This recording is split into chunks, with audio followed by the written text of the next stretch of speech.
안녕하세요. 이무영 작가의 단편 소설 유모 낭독해 드릴게요.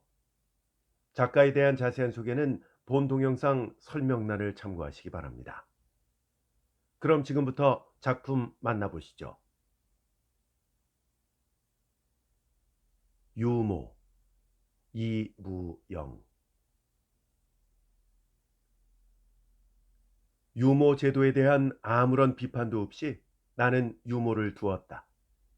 아내한테 쪼들리는 것도 쪼들리는 것이려니와 첫째, 나 자신이 아이한테 볶여서 못 살 지경이었다. 어떤 편이냐면 아내는 4대 사상의 소유자였다. 아내 자신은 자기는 그렇게 크게 취급하지도 않는 것을 내가 되게 크게 버려놔서 자기가 4대주의자가 되는 것처럼 푸푸하지만은 입덧이 났을 때부터 벌써 산파 걱정을 하는 것이라든가 아직 피가 엉기지도 않았을 때건만 아이가 논다고 수선을 피우는 것이라든가 당신 친구 부인의 혹 산파가 있는지 알아보라고 아침마다 한마디씩 주장질을 하는 것이라든가 그것을 나이 어린 탓으로 돌리면 못 돌릴 것도 없기는 하지만은 어쨌든 4대주의자라는 것만은 면할 도리가 없었다. 물론 나이 어린 탓도 있기는 했다. 그런데다가 어머니 아버지가 등잔덩이처럼 살아있으면서도 군더더기 식구가 꿀벌처럼 멍겨들어서 버젓한 외딸이면서도 아기자기한 부모의 정을 모르고 자라난 아내였고 나 자신이 또한 이렇다는 이유는 없으면서도 어려서부터 아버지와 눈을 못 맞추고 10여 년을 제멋대로 굴러다닌 사람이라 아내라기보다는 친구의 누이에게 대하는 것 같은 애정으로 아내에게 대해온 관계로 아내는 나를 어려워하는 대신에 응석을 한다. 그러한 아내인지라 유모 걱정을 하는 것은 예사로 들어왔다. 그런 것은 이번이 처음이 아니다. 번연히 제 다리 찾고 아내의 배가 빵그랗게 일어난 것을 내 눈으로 보면서도 산파 때문에 재수를 하는 아내를 그저 픽픽 웃고만 있었다. 그러다가 갑자기 온 방안을 매대기를 치면서 복통을 호소할 때서야 부랴부랴 산파 주선을 하다가 뒤늦고 말았다. 그래서 생전 해보지도 못한 해산 시중을 식모하고 치른 쓴 경험을 가지고 있으면서도 저지 안 난다고 울상을 해도 나는 들을 때뿐이지 밖에만 나가면 잊어버리곤 했다. 글쎄 어쩌자고 나만 복귀게 한대요. 당신은 아침에 휙 나가면 밤에나 들어오시니까 아주 이건. 아내는 참다 못해서 짤꼼했다. 글쎄 여보, 유모를 어디서 파는 줄 아시오? 어떻게 갑작스럽게 입에 맞는 떡을 구하오? 아, 박순영이가 아이 낳을 줄 알고 저통을 메고 다닌답디까? 이렇게 웃음의 소리를 하면 아내는 냄비 속의 콩알처럼 튀다가도 아이 내 참 당신처럼 마음이 편해서야 어디 하고 마지못해 웃어버리고 만다. 그러고 나면 그것이 또 이럭저럭 며칠이 된다. 그러나 그러는 동안에 정말 아내의 저통은 들어붙고 말았다. 젖먹이는 젖꼭지를 빨다가도 신산찮으면 바르르 떨고 재수를 한다. 더욱이 그날 밤은 양유 꼭지를 물려도 괴병만 피운다. 아내는 어르다 젖꼭지로 달래다 추석이다 별짓을 다 해도 바늘방석에 앉은 아이처럼 잡는 소리를 한다. 그러니까 참았던 분이 복받치는지 젖먹이를 내게다 집어던지듯 내안긴다. 당신 자식이니까 당신이 맡으시구려. 왜 내 자식인가? 그럼 뭐예요? 당신이 늘 그러지 않았소? 머스멜 낳으면 당신 거고 계집애 낳으면 내 거라고. 그 말 끝에는 픽 웃으리라고 생각했던 나의 기대는 어그러졌다. 아내는 팩 돌아앉아서 홀짝홀짝 울더니 무슨 큰 불행이라 되는 것처럼 점점 울음소리가 높아진다. 아무리 남자라지만 어쩌면 그렇게도 못 본 채 한대요. 아내는 이런 넋두리까지 하며 마음 놓고 운다. 이제 그만큼 해두구려. 어디 좀 알아봅시다. 다 그만둬요. 그까짓 자식 죽거나 말거나. 그날 밤은 둘이 다 뜬 눈으로 새웠다. 추석이면 챙알챙알 하다가도 심통이 나면 자지러진다. 나는 혼곤히 잠이 들다가도 깨고 깨고 했다. 이 고놈의 것 그냥. 참다 못해서 중얼거리니까 아내는 기다렸다는 듯이 유모 구하기 싫은 사람이 애우는 소리는 왜 싫다시오? 하고 기어이 한술 뜬다. 사실 한두 번 내동댕이 쳐서 죽지만 않는다면 그렇게라도 해서 화풀이를 하고 싶을 만큼 아이는 보채였다.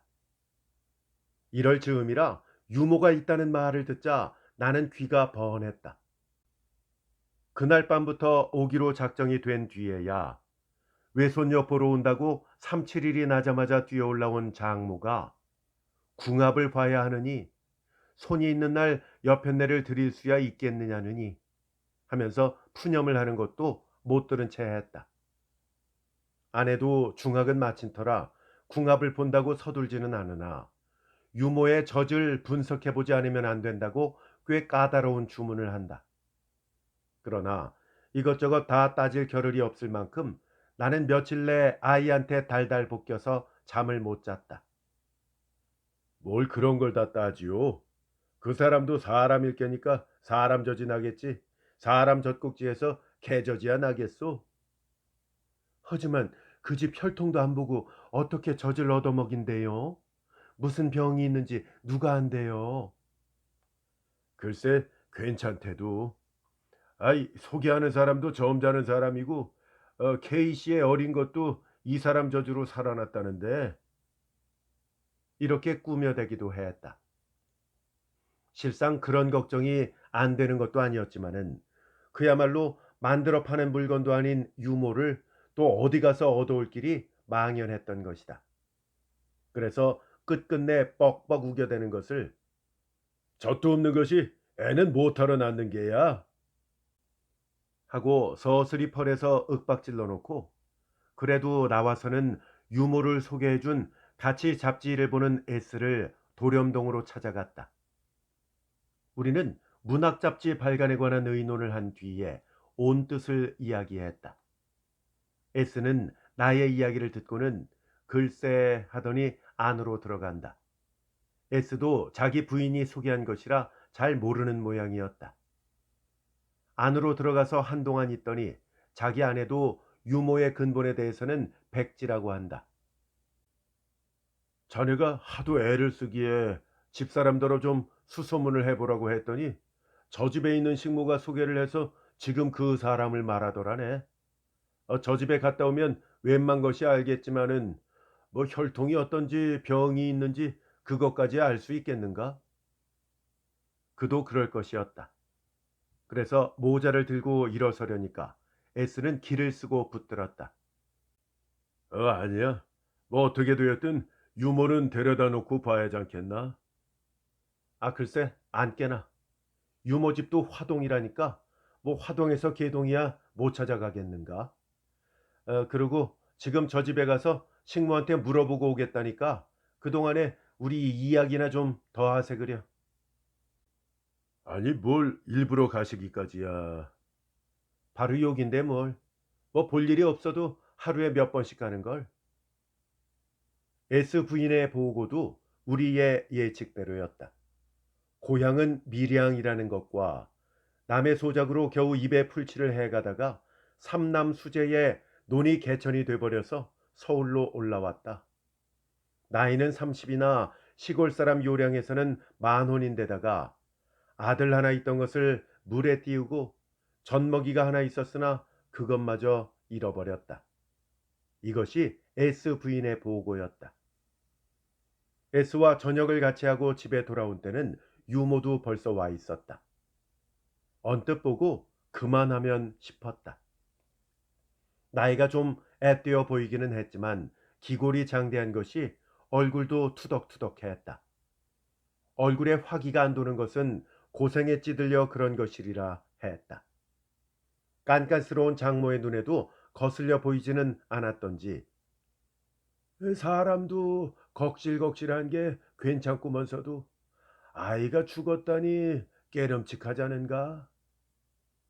이 장모님 마음에 든 것을 보면 괜찮은 정도가 아니라 훌륭한가 봅니다. 그러고 어린 것이 죽었다는 것도 홍역을 하다가 죽었다니까 뭐 깨름칙할 게 있겠어요. 뭐 이런 말은 못할 소리지만 딸린 아이가 없는 편이 되려 낫지요. 그래도 그 악스러운 장모는 점쟁이를 찾아가서 궁합이며 손이며 다 물어보고야 결말을 지었다. 어떡할까요? 유모 말은 자기 집도 그리 멀지 않고 하니 하루에 세네 번씩 집에서 다녔으면 좋겠다고 그러는데. 이튿날 아침 자리에 누운 채 아침 담배를 피우고 있으려니까 아내가 들어와서 이런 의논을 한다. 대관절 월급은 정했소? 15원을 달라는데 쥐꼬리 많은 월급에서 15원을 떼면 우린 뭘 먹고 살아요? 하지만 내라면 내야지 뭐 별수가 있어. 봄엔 그렇게 부처님 가운데 토막 같아도 여간 내기가 아닙디다. 뭐 어디선 식모 월급이 얼마고 어디선 유모 월급이 얼만데 하면서 주워 섬기는데 아주 문서가 화납디다요. 어쨌든 월급도 작정이 되었다. 물론 자기 집에서 다닌다는데도 이의가 없었다. 아니 그것은 되레 이쪽에서 청할 일이었다. 아내도 사이사이 먹는 참젖은 되는 터요. 집에다 둔다면 아무리 안 먹는데도 7, 8월은 먹을 거고 방 하나는 따로 치워줘야 할 거고 보태줄 것은 없더라도 주제가 사나우면 그것도 못 본 채 할 수는 없을 것이고 보니까 하루에 세네 번씩만 제 시간만 맞춰준다면 더 생각할 나위도 없었다. 나이 젊은 것도 꾸지지한 것보다는 나을 것이다. 그야 좋지 않우? 15원을 준대도 우리야 15원밖에 안 되는 폭인데 집에 둔다면 5원어치만 먹겠소. 그야 그렇지요. 그럼 됐지 뭘 그러우. 죽그릇에 넘어지는 셈치고 생색이나 좀 내구려. 하고 그뿐인가? 또 뭐예요? 이 젊은 유모한테 애 잃을까 봐 마음 캥기지도 않을 거고. 에이, 그건 겁날 것 없어요. 잘도 없을걸. 고심하던 유모 사건의 단락을 짓자 우리 부부는 이런 웃음의 소리까지 했다. 유모는 아내 눈에 아주 쏙 든 모양이었다. 아내뿐만 아니라 그 꽤 까탈스럽고 그악스러운 장모가 이러니 저러니 말이 없다. 생김도 그렇지만은 아주 사람이 털스러운 게 웃음의 소리도 곧잘 하대나 그려. 하고 장모가 회사에서 돌아온 나를 붙들고 유모를 추켜 세울라 치면 아내는 자기가 칭찬이나 받는 듯이 맞장구를 친다. 참 그래요. 아까도 와서 시골에서 살던 이야기를 하는데 이야기도 구수하게 잘합디다. 그래. 근데 어디 불쌍해서 듣겠더냐? 이것은 장모의 말이었다. 모녀가 주거니 받거니 유모 칭찬하는 소리를 듣고 나는 마음이 놓였다. 그러면서도 어떤 편이냐면 변덕스러운 장모요. 사대주의자인 아내의 일이라 언제 또 무슨 트집을 잡을지 모른다고 그런 걱정까지 했다. 젖도 유아에게 맞는 모양이었다. 먹지를 못해서 비영비영하던 것이 며칠 새로 두 뺨에 살이 토실토실하게 올랐다. 울음소리도 훨씬 영악스러워졌다. 달소수나 되더니 인제는 정말 사람 같았다. 윤기도 없이 원숭이 볼기짝처럼 새빨갛던 얼굴도 점점 붉은 빛이 가시고 제 살빛이 돌아온다. 모자라서 찢어놓은 것처럼 빡빡해 배던 눈꺼풀도 여유가 생기고 눈알에도 제법 광채가 났다. 아빠가 왔네. 예, 성순아, 아빠 보고 과자 좀 주세요 그래라. 나는 장모가 이렇게 어르는 것만 우두커니 굽어보고 섰었다. 성순이는 영글지 못한 동작원만 잽싸게 굴리고 있다. 이것이 내 자식이다. 이런 생각이 생전 처음 나의 머리에 떠올랐다. 저것이 나의 피를 받은 것이다. 그것은 결코 기쁘지 않은 감정은 아니었다. 적어도 불쾌한 일은 아니었던 것이다. 그 감정은 내가 일찍이 경험해보지 못한 감정이었다. 기쁜 것도 같았다. 형언은 할 수 없지만 푸근한 것도 같았다. 아내가 있으면서도 어딘지 한 귀퉁이가 빈 것 같더니 손발을 바둥거리고 있는 어린 것을 내려다보고 있는 동안에 그 비었던 구석이 채워진 것처럼 든직도 했다. 하여튼 그것은 야릇한 감정이었다. 묵처럼 는실는실하던 살이 굳어지고 윤이 나고 붉은 기가 거쳐서 제법 사람 형태를 쓰자 그 야릇한 감정은 차츰차츰 구체화돼 가고 여물어 갔다. 암만 해도 그 감정은 자식에 대한 애정으로 해석할 수밖에 없었다. 아니, 그것은 확실히 어버이의 애정이었다. 이때부터 나는 나의 자식, 딸년에 관심하게 되었다. 따라서 유모에게도 머리를 쓰게 된 것이었다. 나는 뒤늦게 유모의 피검사도 했다. 젖을 분석도 해보았다. 아무런 이상이 없는 건강체라는 말을 의사에게서 들을 때 한숨이 휘 내쉬어졌다. 오늘은 잘 먹습니까? 딸년에게 대한 관심이 지나쳐서 이런 주책 없는 인사를 했다가 아내한테 핀자를 맞기도 했다. 왜, 걔가 언젠 젖을 안 먹었소? 어떤 날 나는 본정에 갔다가 장난감 가게 앞에 섰었다. 비행기니 기차니 목마니 하는 것을 이것저것 구경하다 말고 그것이 언제나 저런 목마를 타게 되나 이런 생각을 하면서 셀룰로이드로 만든 손잡이를 한 개 사들고 돌아왔다. 성순아, 이것 봐라. 응? 이것 봐. 마침 방 안에 아무도 없어서 이렇게 딸을 어르고 있으려니까 앞치마 폭에다 손에 물기를 닦으며 아내가 들어왔다. 여보, 그것도 인간이라고 이렇게 안팡지게 쥐고 있네요. 아내는 갑자기 내가 어린 것한테 긴캐 구는 것이 우스웠던지 인제 당신도 철이 나시나 보구려 하고 웃는다. 그러나 딸에 대한 나의 관심은 이 정도에서 멈추지 않았다. 관심은 나도 모르게 도를 넘어서 잔소리로 변했다. 기저귀를 갈아주지 않았느니, 베개를 삐뚤게 받쳐주어서 아이가 한쪽으로 일그러지겠다느니, 어른들이 아이 머리맡에 앉아서 아이가 눈을 치뜨게 되느니, 나의 참견할 영역이 아닌 데까지 아는 체를 하자 아내는 말끝마다 톡톡 쏘아붙였다. 물론 수다한 경우도 있었지만은 번연히 내 말이 옳건만도 되레 나를 윽박지르는 때도 있는 것 같았다. 글쎄, 당신더러 그런 일 참견하시랬어요? 어련히 알아서 할까 봐. 이건 오줌똥 받는 데까지 참견이구려. 아니, 이모 소리만 삑삑 지를 줄 알았지 자기 잘못한 생각은 통 안 하는 거야? 글쎄, 제발 그러지 좀 말아요. 우리끼리야 괜찮지만 유모가 듣는다면 고깝게 생각하지 않겠소? 자기 놀 때마다 기저귀까지 빨아주고 온 정성을 걔한테 다 바치는데 그런 소리를 들으면 오죽 섭섭하다고 하겠소? 생각하면 그것도 그럴듯한 일이었다. 그러나 실상은 유아에 대한 아무런 지식도 없으면서 웬일인지 여자들 손에만 아이가 맡겨지는데 불안을 느끼는 것도 사실이었다.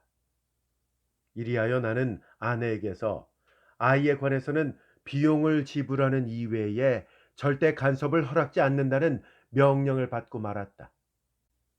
집에서 요샌 일거리가 없어서 야단이에요. 어떻게 수소문해 보셔서 일자리 한 군데 마련해 주십시오. 자기 집 이야기는 털끝만큼도 하지 않는다고 아내가 늘 이상하게 생각해 오는 눈치더니 하루는 유모가 풀쑥 이런 말을 꺼냈다.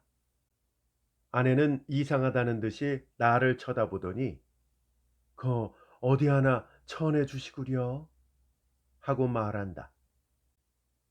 원래 사람을 어디 추천할 만한 주제도 못 되지만은 지게꾼을 소개할 만한 자리가 없으리라는 것을 아내 자신도 잘 알고 있으면서 그런 말을 하는 것을 보아 필시 체면치레로 한 말이겠거니 싶어서 나는 잠자코만 있었다. 그런 터라 나는 그날로 잊어버리고 말았다. 유모도 그 후에는 다시 말이 없었다. 그런지 며칠 지난 어떤 날 나는 늦게야 집으로 돌아왔다. 지금까지는 순 학술 잡지를 편집해 오던 논단을 갑자기 대중 잡지로 고쳐보자는 의견이 돈 것이다. 나는 물론 반대였다. 그러나 논단의 경영자인 K가 그것을 고집하는 이상 중불나게 나만이 나설 것도 없고 또 그런데야 별 효과도 없을 것 같아서 굿보고 떡이나 얻어먹는다고 반대당이 네스와 함께 애꿎은 선술집만 뒤진 것이었다. 그 노릇이야 어떻게 하겠나. 월급 40원도 좋지만은. 나는 아무 말도 못했다. 물론 논단 역시 합법적인 출판물이니까 그것을 간행함으로 해서 그의 양심이 자위를 받아온 것은 아니다. 그러나 저급한 독자의 취미에 영합시키기 위해서만 만들어지는 그런 잡지를 편집한다는 것은 그의 양심이 허락지 않았다. 그것은 계급적 양심이라고 할 것까지도 못 되는 아주 평범한 도의심의 발작이었다. S의 심경에 나도 물론 동감이었다. 그리고 응당 그의 태도를 같이 한다는 약속을 해야만 옳을 일이었다. 그러나 나는 말을 하지 못했다. 동의를 표하고 태도를 작정하려고 한 그 순간 나의 머리에는 어린 것의 토실토실한 뺨이 떠올랐다. 술덤벙 물덤벙 살아오던 나에게 처자라는 두 글자가 뚜렷이 재인식되었던 것이다. 그것은 어떤 편으로 해석하거나 내게는 괴로운 일이었다. 두드러지게 내세울 만한 것은 아무것도 없다고는 하면서도 계급적으로 보아 추호만큼도 대중에게 기여함이 없는, 아니 되레 악영향을 주는 대중 취미 잡지에 이름을 내걸기가 괴롭다고 처자를 거리에 내동댕이 치는 것도 괴로웠지만은 그렇다고 처자의 얽매여서 양심의 가책을 받으면서도 꾸벅꾸벅 돈 40원에 얽매인다는 것도 괴로운 일이었다.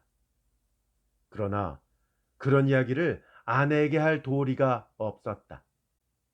입으로는 어쩌니 저쩌니 야불야불 짓거리면서도 몇 해 배운 아라비아 숫자의 덕택으로 타산에는 빠른 아내다. 양심과 기근과를 바꿀 아내라고는 생각되지 않았다. 그날 밤 나는 더없이 우울했다. 내가 늦게 들어올 때는 의례껏 그랬지만은 아내 심기는 또 좋지 못했다. 그래도 전에는 일찍 들어와야 한다는 것이 무언중에 그러면서도 범할 수 없는 법률처럼 되어 있는 가정생활인지라 피치 못할 일이 있어서 늦었더라도 떳떳하게 배심을 부리지 못하고 눈치를 보았지만은 문 좀 닫고 들어오세요 하고 툭 쏘아붙이는데도 귀 거슬리게 들을 여유도 없었을 만큼 나는 내 생각에만 골몰했었다. 요샌 웬일인지 유모가 발이 떠요. 아주 안 볼 사람처럼 쌀쌀하게 굴더니 아내는 이렇게 말을 붙인다. 기계가 아닌 이상 그럴 수도 있지 뭘 하고 생각은 하면서도 나는 잠자코 있었다. 그러고 젖나는 품도 젖만 못하던데 어디 다른 데 또 젖을 빨리러 다니는 게 아닐까? 아마 모녀가 앉아서 이때껏 주고받은 모양이었다. 그래도 나는 탄하지 않았다. 얼굴 생김새만 해도 그네들이 말하듯이 그렇게 야마리 까진 짓은 할 것 같지도 않았지만은 머리가 어수선해서 이러고 저러고 참견하고 싶지가 않았다. 나는 쓰다 달다 말도 없이 그대로 건넌방으로 건너가서 쓰러졌다. 취미 잡지 문제는 며칠을 두고 계속이 됐다. 사장되는 사람은 실상 문화사업을 위한다느니 보다도 그렇게 상스럽지 못한 방법으로 모은 돈이라 사람들의 입을 막기 위해서 시작을 한 터고 보니까 잡지를 발간하고 수지도 맡고 한다면 더 볼 나위가 없을 것이었다. 같이 일하는 사람들의 공기도 반수 이상이 그쪽으로 기울어진 것 같았다. 다만 S만이 사의를 표하고 있을 뿐이다. 그만두어? 아니면 탈을 쓰고 참아봐? 나는 하루에도 몇 번씩 이런 생각에 몰두했다. 이렇게 머릿속이 어수선한 동안에도 아내는 몇 번이나 나의 귓전을 울렸다. 갑자기 전보를 받고 내려가면서 장모도 유모를 갈아내라고 신신당부를 했지만은 이것도 역시 아내 4대 주에서 나온 것일 것이라고 생각했던 나는 한 귀로 듣고는 한 귀로 흘려버리고 했다. 그러던 어떤 날이었다. 늦더위도 가시고 바람도 제법 산들산들해졌다. 마침 그날은 아침결에 소나기가 한 줄기 지나가고는 여우벼처럼 햇살이 퍼졌다. 나는 며칠 내로 무겁던 몸이 가뿐해져서 회사로 나가서 급한 시간을 다투는 것만 대강대강 정리를 해놓고 SKM 이렇게 작당을 해서 몰려나오다가 아내와 딱 마주쳤다. 아니, 웬일이야? 한 손 접는데도 놀라지 않을 수가 없었다. 유모가 안 와요. 유모도 사람이니까 혹 그럴 때도 있지 않겠소? 난 또 무슨 큰일이나 났다고. 글쎄, 그러지 말고 좀 가보세요. 암만 해도 딴 데 또 가는 데가 있는 것 같아요. 길게 이야기해야 아내 고집을 꺾자면 왁자지껄 해야만 되겠기에 그러마 하고 아내를 돌려보내고 절에 가서 놀다가 다 저녁 때에야 들어갔다. 아내가 아는 체를 하리라고는 기대하지도 않았다. 유모 왔습니까?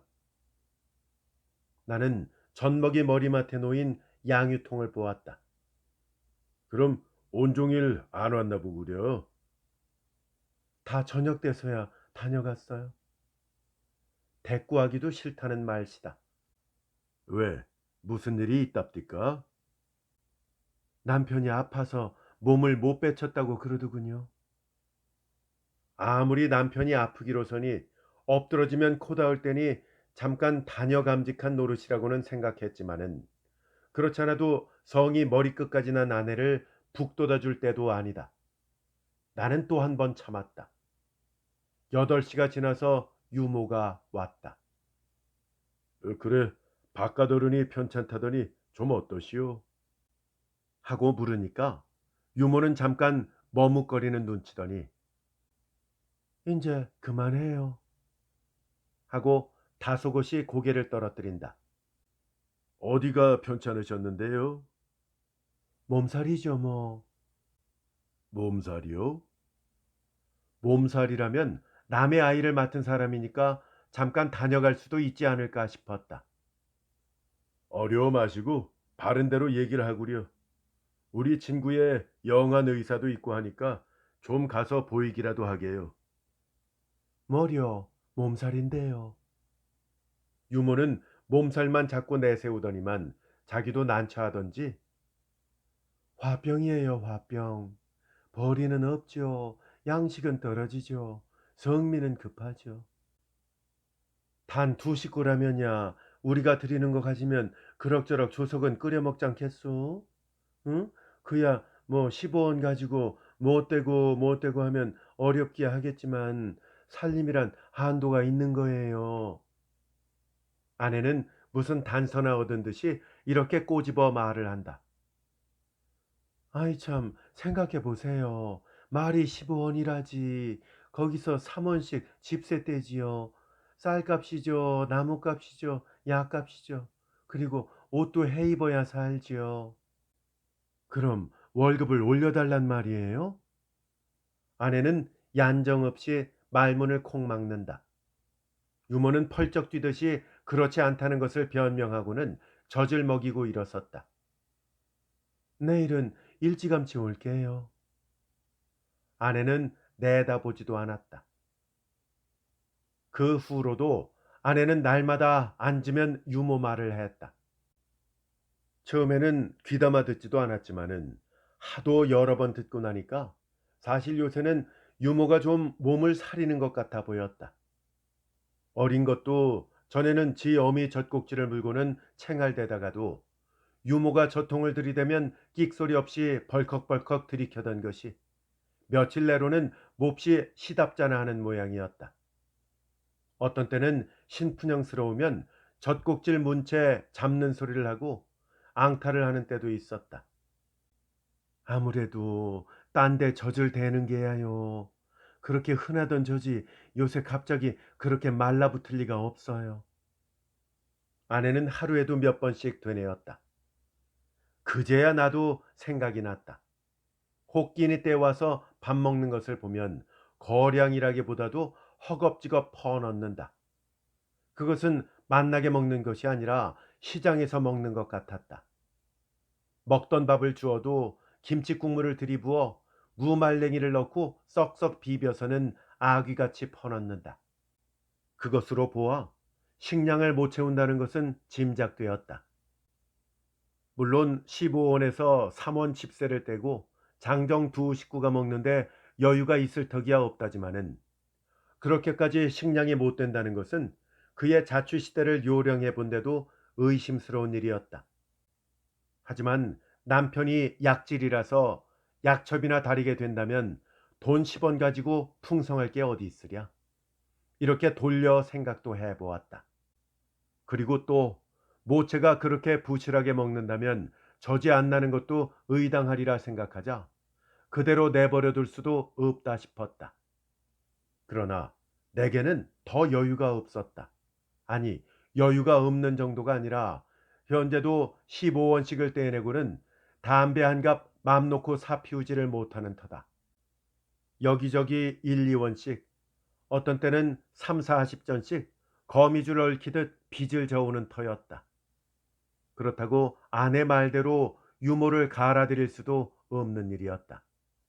고만 것이라도 수입이 있는데 그럴째야 그나마 또 끊어진다면 그녀도 딱할 것이라 싶었다. 유모를 도와준다는 동기에서 유모를 둔 것이 아니요. 악의라는 의식까지는 없다 하더라도 자기 자식 먹이자고 남의 귀한 젖, 아니 그것은 피였다. 그것을 돈 주고 산다는 것이 그렇게 떳떳스러운 일은 못 될 것이었다. 더욱이 병든 남편을 안고 양식거리가 없어서 우리의 눈을 속여 다른 아이에게 젖을 빨리러 다닌다는 것이 사실이라고 하더라도 그것을 나무랄 용기는 나지 않았다. 내 자신이 되레 악착스러운 것 같이 생각되었다. 어떤 날 동료한테 그런 이야기를 하니까 그 사람은 아이고 또 인도주의자가 하나 더 생겼군 하는 조롱을 받은 일도 있었다. 그러나 나는 어쩐지 내 자식만을 위해서 지금의 그들 부부에게는 유일한 생명선인 젖꼭지를 봉쇄할 용기는 나지 않았다. 그것은 동료들의 말 맞다나 인도주의도 아니었다. 로맨티즘도 아니었다. 논단사의 동요는 달포가 되도록 잦을 줄을 몰랐다. 따라서 나의 우울도 개지를 못했다. 그날도 나는 S의 집에서 두 친구와 따로이 재단을 세워서 좀 더 떳떳하게 낯을 들고 해나갈 수 있을 만한 잡지를 발간하기로 의논을 하고 S가 다소 희망도 없지 않은 외삼촌인 P씨에게 교섭을 하기로 하고 9시에 헤어졌다.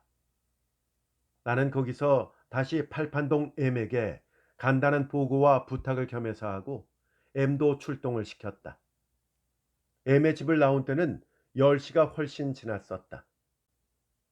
팔판동에서 내려오자면 화동으로 빠지는 좁다란 골목 모퉁이에 담배 꼬바리 속같이 꾸민 구멍가게가 있다. 그 구멍가게에서 지게꾼 하나가 어린 것에게 무엇인지 사주고 있다. 물론 이 평범한 장면이 나의 눈을 끈 것은 아니었다. 무심코 내려오는데 나의 눈에 비쳤을 따름이다. 그러나 나는 내려오다 말고 발이 딱 붙어버렸다. 바로 지게꾼 옆에는 아이를 해서 들쳐업은 젊은 부인이 있었기 때문이었다. 희미한 불빛이었지만 그 부인은 유모인 것이 분명했다. 그녀가 우리 유모라는 것이 분명하다면 그 옆에 선 지게꾼이 그녀 남편일 것도 분명할 것이고, 또 그 지게꾼의 팔에 매달린 아이와 등에 업힌 어린 젖먹이가 지게꾼과 유모 사이에서 난 어린 것들이라고 상상할 수도 있을 것이었다. 설사 유모 자신의 어린 것은 아니라 친다더라도 유모가 등에다 걸머지고 다닐 때야 유모와 아무런 관계도 없는 아이라고는 생각하기 어려운 일이었다. 나는 가던 걸음을 멈추고 한참이나 동정을 살폈다. 지게꾼은 손을 잡은 어린 것에게 무엇인지를 사주는 모양이다. 어린 것은 이것저것 사달라고 조르는지 신이 나서 손가락질을 한다. 지게꾼은 한참이나 서서 아이에게 시달리더니 지게를 벗어젖히고 구멍가게 안으로 들어간다. 유모가 넌지시 넘겨다보고 무엇이라는지 말을 하는 모양이다. 내게까지는 들리지 않았다. 아무 것이나 하나 사들리지 않고 뭘 이것저것 만지고 있어. 상상컨대 이런 종류의 말을 하는 것 같았다. 그들은 얼마 동안 주거니 받거니 하더니 도로 지게를 지고 개천을 건너선다. 유모의 손에는 배추 한 단과 무엇인지는 모르겠지만 큼지막한 신문 봉지가 들려 있었다. 콩나물인가도 싶었다. 나는 생각 없이 그들의 뒤를 밟아 한참이나 따라갔다. 따라가다가 정신이 돈 때는 어디로 가는 건지 그것이 궁금해졌다. 어떤 집에서 어떻게 사는지도 알고 싶었다. 그들은 천변을 끼고 자꾸 올라갔다. 저희들끼리는 무슨 이야기를 하는 모양이지만 그래서니 아주니 하는 말 대문이 가끔 흐릴 뿐 무슨 이야기인지는 짐작할 도리가 없었다. 삼청동 막바지에서 그들은 비탈을 타고 산 기슭으로 올라간다. 나는 허리끈을 잡힌 사람처럼 무한정 따라갔다. 산등성에 올라서니 거기는 난가게처럼 거적과 양철 조각으로만 지은 집이 4, 50채 서 있었다. 나는 그제서야 말로만 듣던 빈민굴이 여기인가 했다. 그것은 할 일 없이 석유궤를 세워놓은 것 같은, 심하게 말한다면 돼지울 그대로였다. 20세기 문명의 자랑이라는 전기가 여기까지 올 리도 만무했지만은 석유불이 남아 안 켠 집이 많았다. 불은 켰대도 불빛이 새어나올 창도 없는 집도 그 중에는 있는 것 같았다. 유모의 일행이 들어간 곳도 이 집 중에 하나였다. 나쁜 짓이라고는 생각하면서도 그대로 내려오기가 싫었다. 그래서 나는 발이 가는 대로 따라갔다. 그것은 이 부락의 맨 끝이었다. 희미해서 잘 보이지는 않았지만은 이 부락에서도 제일 날림으로 꾸민 헛간이었다. 벽은 모두가 가만히 짝이었다. 한동안 불을 켜고 무엇을 치우고 하느라고 법석을 피우더니 어린애 우는 소리가 새어나온다. 나는 또 한 번 놀랐다. 그것은 아까 등에 매달렸던 어린 것 요령에서는 갓난의 울음소리였기 때문이다. 그것은 확실히 나의 딸 또래 젖먹이 울음소리였다. 아이가 하나도 없다고 그래놓고 자그만치 셋씩이나 있어? 나는 속에서 푹 치밀어 올라오는 것을 꿀꺽 참았다. 그 푼더분하고 순박해 보이는 얼굴, 그 어디에 이렇게 앙큼스러운 일면이 있었던가 싶어서 나는 어둠 속에서 유모의 얼굴을 그려보고 있었다. 어딘지 모르게 온후한 맛이 도는 그 눈언저리, 더없이 후해 보이는 코, 덤덤하게 담은 입, 오줌똥이나 이었으면 격에 맞음직한 그 얼굴, 그 어느 구석에 그렇게 앙큼스러운 일면이 있을까? 유머는 말소리까지 그랬다. 덤덤한 게 어딘지 어리석어 보였다. 웃음소리만 해도 그랬다. 앙칼진 데는 조금도 보이지 않았다. 이렇듯 얼굴로나 체격으로나 음성으로나 여유가 있는 유모였다. 그 유모가? 그럴 수가 없지. 사실을 눈앞에 놓고도 나는 이렇게 중얼거렸다. 나는 그제서야 유모를 다시 한번 뜯어보았다. 그렇게 생각하고 나니까 눈갓이 알로 축 처진 것이 얼굴답지 않게 요염한 인상을 주는 것 같이도 생각되었다. 그렇다. 눈이다, 눈. 엉겁결에 갓난 것이 잡는 소리를 한다. 뇌라고 어르는 소리가 나더니 이런 놈의 팔자가 다 있담. 지 자식은 저지 저거 안다를 하는데 남의 자식한테 젖을 먹이러 다닌담. 세상도 고르지도 못하지. 하고는 한숨이 꺼진다. 이 사람아, 빈말이라도 그런 소릴랑 말게. 이러니 저러니 해도 그 아이 아니면 다섯 식구가 고태골 갈 판 아인가. 이것은 남편의 말이었다. 암만 해도 애가 죽을라나 봐요. 어째서 못 돌리고 이렇게 감기가 심할까. 무엇보다도 기침을 놔야 돼. 갓난의 기침 소리라고 양철 두드리는 소리가 나니원. 말 거취가 젖먹이가 몹시 앓는 모양이다. 과연 조금 있더니 깔딱 넘어가게 기침을 한다. 요새 며칠 제때를 못 맞춘 것도 그 까닭이었구나 싶었다. 그러고 보니 아내 불평에도 일리는 있었구나 생각되었다. 또 한바탕 기침이 터졌다. 그 망할 놈의 기집엔 처먹기도 잘해. 띵띵 붉어가지고 그저 홀쭉하게 빨아대니. 나는 질겁을 하듯이 그 자리를 떠났다. 쫓기는 사람처럼 불이 나게 비탈을 내려와서 그 불악이 보이지 않는 데까지 와서야 숨을 내쉬었다. 까닭없이 괴로웠다. 거기 있기만 하면 점점 무서운 말이 쏟아질 것만 같았다. 괘씸한 년. 득 성냥을 그어서 담배를 붙여 물고 나는 한참이나 산등성이를 올려다 보았다. 괘씸한 요량에서는 연놈을 한번 휘둘러 봤으면 싶었다.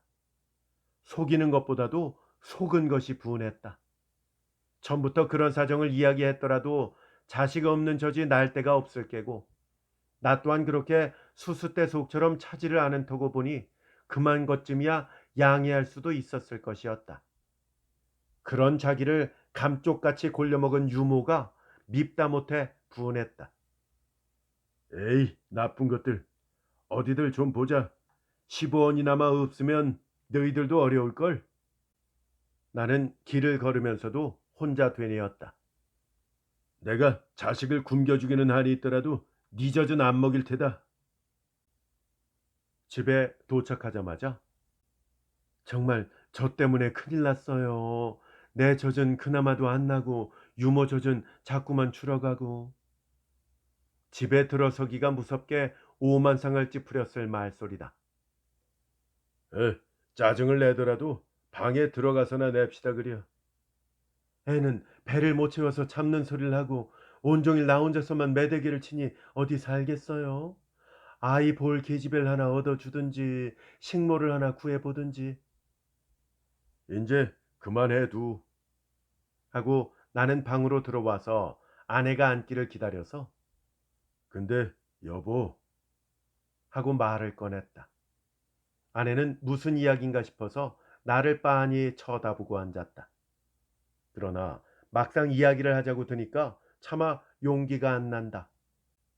아무리 유모가 한 짓은 괘씸하다 친다더라도 자식을 가진 어미로서의 그녀를 나무랄 도리는 없다 싶었다. 그 말을 듣는다면 그 성미에 녹두방정이 나올 것도 겁 안 나는 바도 아니기는 했지만은 그보다도 내 자식 줄인다고 남의 자식 굶겨 죽이라고 강요할 도리는 없지 않을까 했다. 자기 자식을 살리자고 유모를 구하는 아내 모성애나 이 세상에 나올 때 어엿한 제 젖을 가지고 와서 부모의 가난 때문에 남에게 빼앗기고 골골하는 자식을 불쌍히 생각하는 유모의 심정이나 자식에 대한 애정임에는 다름이 없지 않을까. 여기에 젖을 뺏긴 쪽을 따진다면 그것은 유모의 젖먹이가 아니라 나의 딸이었다. 유모의 어린 것이 제 젖통을 빨려고 하는 것은 부여된 권리였다. 15원. 그러나 이것은 한 호의에 대한 사례였다. 호의란 베풀 수는 있는 일일지라도 결코 그것을 강요할 성질은 아닐 것이었다. 그러나 지금의 경우는 주객이 전도된 셈입니다. 당당한 주권을 가진 유모의 어린 것은 강요할 성질이 못 되는 호의를 받고 그 대가로 권리를 빼앗긴 것이었다. 유모의 어린애로서 볼 때에 그것은 심히 모순된 일일 것이다. 그리고 무엇보다도 더 큰 모순이요 더 억울한 것은 자기의 자유의사에서 생긴 교환이 아니라 부모의 자유의사, 아니 돈이라는 야릇한 물건에 정복된 부모의 무능이 그것을 강요한 것이다. 그리고 이보다도 더 큰 모순은 그네들만 한데도 이렇게 모순된 교환 조건을 달게 받기는 하나마 결코 바라지는 않았다는 것이었다. 저쪽에서 줄 권리는 있을지 몰라도 이쪽에서 달랄 권리는 없는 유모의 젖꼭지였다. 나는 나 자신을 비웃었다. 확실히 우리 것이 아닌 것을 잘 알고 있으면서도 자기 것을 자기가 먹자고 애를 쓰는 아이를 나무란 나 자신을 조롱했다. 그리고 유아에게 맡은 저통을 맡긴 당자에게 반환했다고 유모를 욕한 나 자신의 어리석음을 깨우쳤다. 자식에게 대한 애정으로, 아니 남의 것을 일시적으로 맡은 사람으로서의 임무를 다하기 위하여 그 먼 곳을 무릅쓰고 하루에도 몇 차례씩 왕복한 유모가 아니었던가. 삼청동 막바지를 화동이라고 속여가면서 눈이 말똥말똥하니 사한 자식들을 죽었노라고 꾸며가면서까지 자기의 맡은 임무를 다하기에 노력한 유모가 아니었던가. 이렇게 생각하자 나는 유모를 나무랄 용기가 다시는 안 났다. 그때 유모에게 대한 나의 감정이라면 바로 동정이었다. 마음속에서 우러나온 정의감이었다. 나는 자기가 맡긴 젖을 달라고 그 악을 떠는 어린 것을 떼치고 띵띵 부는 저통을 움켜쥐고 삼청동 막바지에서 개동 꼭대기를 달려올 때의 유모의 심정을 이리저리 상상해 보았다. 더욱이 병까지 난 어린 것을 떼놓고 투실투실하게 살쪄가는 남의 자식을 찾아 나올 때의 유모의 표정을 상상해 보고 있었다. 나 참 싱거운 양반도 다 보겠네. 남을 불러놓고 무슨 생각을 그렇게 하고 있어요? 나는 그대로 잠자코만 있었다. 지금의 나의 심경을 아내에게 이야기한댔자 아내는 비웃기만 할 것을 잘 알고 있기 때문이었다. 이튿날은 일요일도 아니었지만은 나는 회사에도 안 나갔다. 아내는 아침부터 머리를 빗는다, 치마 주름을 잡는다 법석이다. 왜? 어딜 가려고? 좀 나갔다 올게요. 집에 계실 거죠? 어딜 가는데? 유모 한 군데 말해볼까 해서 그래요. 내 곧 다녀 들어올 테니까 아이 좀 보셔요. 아니, 유모를 두고서 무슨 유모를 또 구하러 간다고 야단이야? 하고 나는 펄쩍 뛰었다. 유모라고 어디 쓰겠어요? 그 흔쾌 나는 젖을 어떻게 하는 겐지 글쎄 요샌 빈 꼭지만 빨리고 간다오. 빌씨 어떤 놈의 집 자식한테 젖을 대는 게야. 그러게 그렇지 뭐예요. 나는 한사코 아내를 만류했다. 유모의 젖이 시원치 않은 것은 요새 자기 남편의 병으로 돈이 몰리니까 배를 주려 그런 것이다. 그렇게 가난한 사람을 지금 당장 뗀다는 것도 사람으로서는 차마 못할 노릇이다. 그럴 리야 없겠지만 설사 다른 데 젖 먹이는 곳이 있다 손치더라도 굶어 죽지 않으려고 하는 노릇이고 아이 없는 어머니에게 젖이 날 턱이 없고 보니까 제 자식 있는 사람의 젖을 얻어먹이는 것보다도 갈라 먹이더라도 제 소생 없는 편이 유리하지 않느냐 하는 것을 여러 가지로 역설에 들렸다. 생각해보구려. 당신이 남의 집 유모로 들어갔다 하더라도 아무려면 남의 자식이 내 자식만큼이야 소중하겠소? 그건 사람의 본능인데 뭘. 그러니 두 집 유모 노릇을 한다고 가정을 해도 제 자식 없는 편이 되려 낫습니다 그려. 그 말을 듣더니 아내도 그럴썽한지 주저앉고 말았다. 유모는 10시나 돼서 왔다. 나는 아내한테 눈짓을 해서 밥을 차려주었다. 바깥으로는 좀 어떠시오? 나는 이런 인사를 하면서도 낯이 간지럽기는 했다. 좀 그만합니다. 어, 그거 참 다행이군. 유모의 얼굴이 빨개지는 것을 보자 나는 더 말이 안 나갔다. 유모는 몹시 거북하던지 저지 모두 새 빠져서 하며 어린 것한테 젖꼭지를 물린다. 우리 성순이한테 젖꼭지를 물릴 때마다 유모도 잃은 것 생각이 나겠구려. 까딱하면 큰일 나지. 아이 하나 기르기가 우리같이 힘들어서야. 무심코 한 마리건만 유모의 귓바퀴는 빨개졌다. 아내는 아무것도 모르고 한 말이지만 유모에게는 콕 찔렸을 것이다. 유모는 아무 대꾸 없이 어쩔 줄을 모르더니 아유 몹시 시장했던가배 가엾어라 하고 어린 것의 뺨을 어루만진다. 유모 어린 것 잃은 대신에 자식이 하나 생겼으니 부디 좀 잘 키워주시오. 뭐 저것이야 바간이나 긁을 줄 알지 뭘 알겠소. 나는 이렇게 웃음의 소리를 하면서 담배에 불을 붙였다. 유모는 그 말에도 대답이 없이 얼굴만 붉어졌다. 그것이 더 안타까웠다. 푸 하고 나는 연기를 내뿜었다. 문구멍으로 새어든 햇살은 마치 빨랫줄처럼 방을 가로질러 맞은편 벽에 못 박히었다. 자줏빛 담배 연기는 물살을 이루듯이 햇살을 칭칭 감고 돌아간다. 잘 먹습니까? 나는 유모를 돌아보았다. 네, 아주 꿀떡꿀떡 넘어가요. 우리 성순이가 복은 많구나. 혼잣말로 이렇게 말을 하고 나는 내 방으로 건너왔다. 어쩐지 지금의 내 자신의 생활이 유모의 그 생활과 똑같다는 것을 깨닫는 순간 내 자신에 대한 증오가 무럭 치밀어 올라왔기 때문이다. 벌써 써야 할 사직원이 여태 백지대로 있는 것은 내게는 괴로운 일이었다. 이무영 작가의 단편 소설 유모였습니다. 재밌게 잘 감상하셨습니까? 이 작품과 관련해서 함께 비교하면서 들으시면 좋을 만한 작품들 소개해 드리겠습니다. 모두 세 편인데요. 최만식 작가의 처자라는 작품이 있고요. 최근에 소개해 드린 빈이라는 작품이 있습니다. 그리고 이태준 작가의 색시라는 단편 소설도 함께 추천드립니다. 최만식 작가의 처자, 빈, 그리고 이태준 작가의 색시. 저희 채널에 이미 다 올라가 있고요. 채널에서 검색해 보시면 찾으실 수 있겠습니다. 혹시 검색이 불편하신 분들은 본 동영상 설명란에 들어오시면 링크 걸어 두었으니까 좀 더 손쉽게 만나보실 수 있습니다. 저희 채널에 여러 작가의 수많은 작품들이 이미 올라가 있거든요.